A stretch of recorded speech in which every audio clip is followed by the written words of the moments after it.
I sat on a cold, worn wooden bench, the paint long flaked away.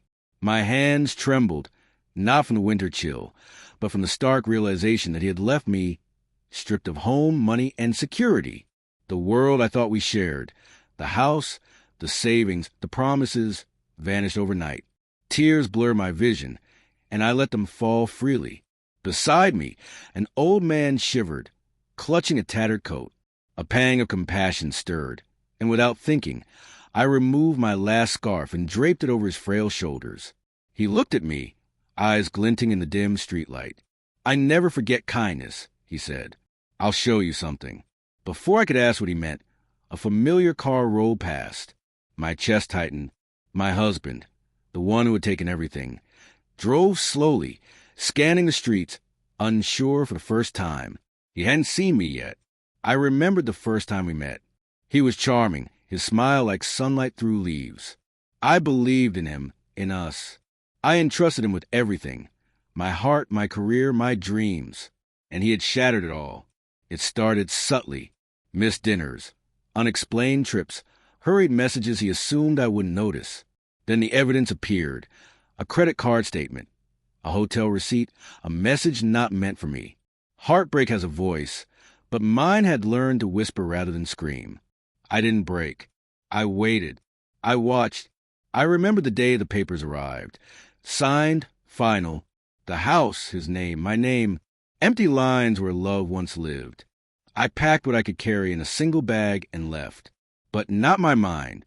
My mind became a ledger. Every betrayal a calculation. Every slight a strategic note. This wasn't about rage. It was precision. I studied him, his routines, his weaknesses, the friends he trusted blindly, the investments he boasted about at cocktail parties. I moved quietly through his world, a shadow he never noticed. Every interaction, every small legal maneuver, every whispered rumor, I positioned myself like a chess player 3 moves ahead. The old man's words echoed as I wandered the city streets. I never forget kindness. I understood now. It wasn't about magic. It was about timing, about exposure, about revealing the truth at the exact right moment. And that moment came. The street was nearly empty, the frost sharp in the air. He drove past slowly, our shared history reflecting in the streetlights on his windshield. I stood tall, deliberate. The old man nodded from the corner of my eye, my silent accomplice, a mirror of my resolve. Recognition flickered in his eyes, followed by confusion and panic. He opened his mouth to speak, but I stepped forward before a word formed. "You remember her?" I asked, calm and precise. "The one you tried to erase?" He stammered, his facade cracking. I didn't shout. I didn't need to. Every lawyer I consulted, every financial maneuver I executed, every trusted friend I quietly warned, all of it converged here. The house he thought he owned was tangled in liens and claims. His investments frozen under scrutiny. Reputation unraveling through channels he never anticipated. I never forget kindness either. I added, especially when it's repaid. His face went pale.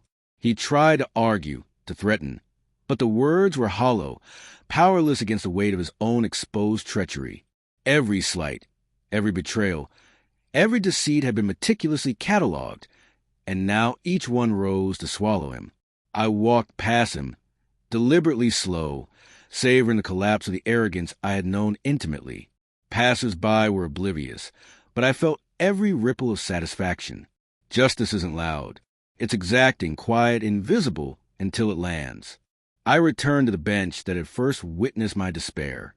The old man gave me a subtle nod, acknowledging the part we had both played in this revelation. I draped my scarf back around my neck, now a symbol of endurance rather than pity. For the first time in months, I smiled, not from joy, not from relief, but from empowerment. I had lost everything. And yet, in that moment, I had reclaimed more than I ever possessed. Control, dignity, and the knowledge that betrayal could be met with brilliance instead of chaos. He had discovered who had replaced him. Not a lover, not a rival, but the woman he thought he had broken.